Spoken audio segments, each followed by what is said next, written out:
Hi everyone, welcome back to Passionate About Tech. I'm thrilled to bring you another practical iPhone tutorial today to enhance your viewing experience.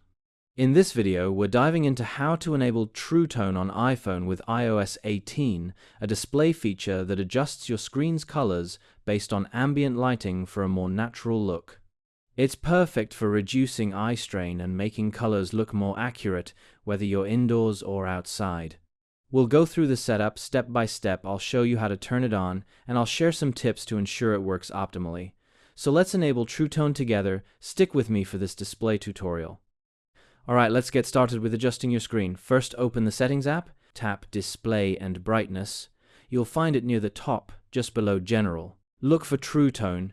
It's below the brightness slider. Toggle it on the switch will turn green, and your screen will adjust immediately. To test, take your iPhone into different lighting, like near a window, then into a dim room.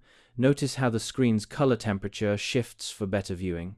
For quick access, swipe down from the top right corner to open Control Center, press and hold the brightness slider and tap the True Tone icon to toggle it.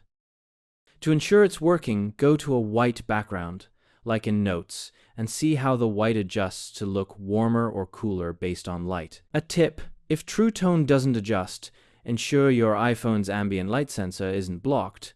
Clean the top edge of your screen and avoid thick cases covering the sensor. That's it for today's tutorial. If you found this helpful, please hit that like button and subscribe to Passionate About Tech for more awesome tech tutorials.